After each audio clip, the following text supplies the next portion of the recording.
Have you ever wondered how free-range native pig breeding works? Well, today's your lucky day because we're diving into the world of free-range pig farming.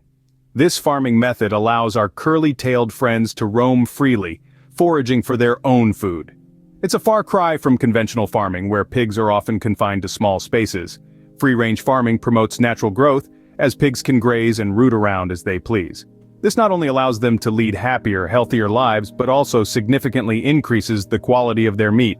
The meat from free-range pigs is known for its superior taste and texture, making it a favorite among food connoisseurs.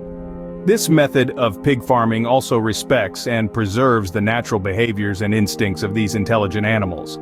It's about creating a balance between our needs and the welfare of the pigs. Now you might be thinking, how does one get started with free-range native pig breeding? Let's find out. First, it's important to understand why free-range native pig breeding is beneficial. The benefits of free-range native pig breeding are multifold and can be broken down into three major categories: healthier pigs, better quality meat, and environmental sustainability. Let's break down each one. When it comes to healthier pigs, free-range farming allows pigs to live in a natural environment where they can graze, root around, and socialize with other pigs. This not only keeps them physically fit but also mentally stimulated. The result? Pigs that are less likely to suffer from diseases, have fewer behavioral problems, and generally lead happier, healthier lives. Now, onto the quality of the meat. It's no secret that the quality of meat is directly linked to the health and lifestyle of the animal. With free-range native pigs, the meat tends to be leaner and more flavorful. This is because these pigs get plenty of exercise and have a varied diet, which contributes to the development of muscle and the distribution of fat in the meat. Ultimately, this leads to a superior product that is higher in nutritional value and taste. Lastly, let's talk about environmental sustainability. Free-range pig farming aligns well with sustainable agricultural practices. By allowing pigs to graze on pasture, we're helping to maintain the health of the soil and reduce the need for synthetic fertilizers. Moreover, the manure from the pigs can be used as a natural fertilizer, thus closing the nutrient cycle and contributing to the overall health of the ecosystem. But let's not forget the pigs themselves. Free-range farming gives them a chance to live a natural life. They can root around, wallow in mud, and engage in other behaviors that are instinctive to them.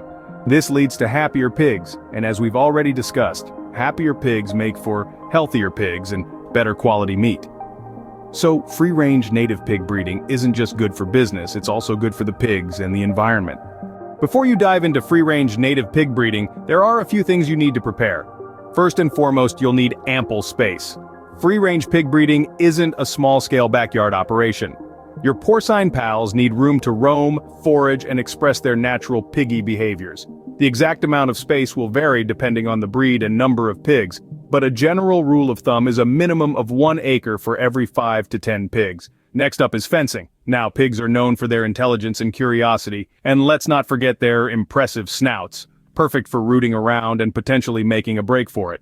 A sturdy, secure fence is essential to keep your pigs where they should be. Electric fencing is often the go-to choice, providing a psychological deterrent as well as a physical one. Water. Pigs need access to clean water, both for drinking and wallowing. Wallowing helps them regulate their body temperature and keeps their skin healthy. So whether it's a natural water source like a pond or a man-made one like a trough, make sure it's clean and easily accessible. Now let's talk about food. Pigs are omnivores, and while they'll forage for a good portion of their diet, they'll also need a balanced, nutritious feed. This can come from commercial pig feed or a combination of grains, fruits, vegetables, and protein sources. Remember, a healthy pig is a productive pig. Lastly, but certainly not least, planning and preparation are key. You'll want to have a plan for handling waste, a schedule for routine health checks, and a strategy for breeding and selling your pigs. Research, ask questions, learn from others, and always be prepared to adapt and change your plans as necessary. So, there you have it. Ample space, sturdy fencing, clean water, nutritious food, and a solid plan are the cornerstones of preparing for free-range native pig breeding. Remember, preparation is key to successful free-range native pig breeding. Now that we understand the benefits and preparations needed, let's delve into the actual process of free-range native pig breeding. The first step in this process is selecting the right breed. Different breeds have different characteristics, and the choice of breed will depend on your specific needs and preferences. For instance, some breeds are better suited for meat production, while others are more resilient to diseases. It's important to do your research and choose a breed that aligns with your goals. Once you've selected your breed, the next step is breeding. Now, this is where things get interesting. Pigs are polyestrous animals, which means they can breed throughout the year. However, it's important to time this strategically. The gestation period for pigs is around 3 months, 3 weeks, and 3 days, give or take a few days. Ideally, you'd want to time the breeding so that the piglets are born in a season where they have the best chance of survival. Breeding is usually done through natural mating or artificial insemination. If you're going the natural route, it's important to ensure that both the boar and the sow are in good health. It's also crucial to provide them with a stress-free environment during the mating period. If you opt for artificial insemination, make sure to use high-quality semen from a reliable source. After successful breeding, the sow will give birth to a litter of piglets. Caring for these piglets is a critical part of the process. In the first few weeks, the piglets are very vulnerable, so it's crucial to provide them with a warm and safe environment. They should also be monitored closely for signs of illness or distress. As the piglets grow, their needs will change. They'll need a balanced diet that provides them with the necessary nutrients for growth and development. They'll also need plenty of space to roam and forage.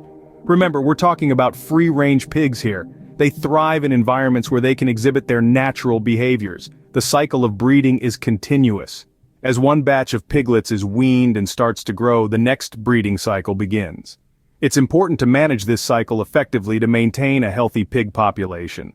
This involves monitoring the health and productivity of your pigs, managing the genetic diversity of your herd, and making necessary adjustments based on your observations and experiences.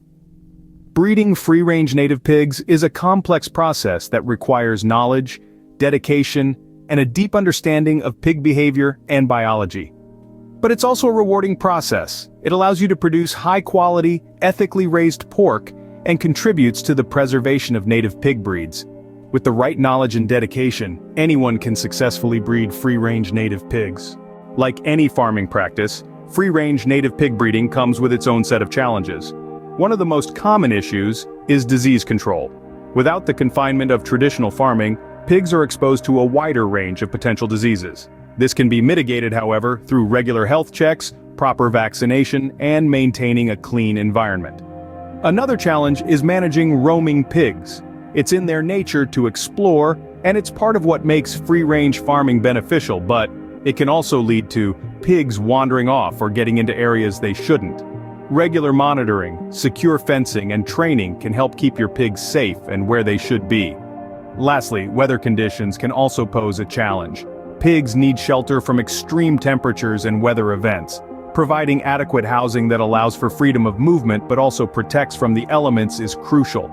Despite the challenges, with proper management and care, free-range native pig breeding can be a rewarding venture. In conclusion, free-range native pig breeding is a sustainable and beneficial farming practice that is worth considering. We've journeyed together through the process, starting from understanding the benefits where we learned about the superior flavor and texture of the meat, and the health advantages due to the natural lifestyle these pigs lead. We've also delved into the preparations required for free-range native pig breeding, emphasizing the need for adequate space, shelter, and a balanced diet for these pigs. We then explored the process itself, from the selection of the right breed to the nurturing of piglets. We also tackled the challenges that can arise and how to overcome them with patience, perseverance, and proper knowledge. Remember, the success of free-range pig farming hinges on proper management and care. Remember, free-range native pig breeding is not just a farming practice, but a commitment to a healthier, more sustainable way of life.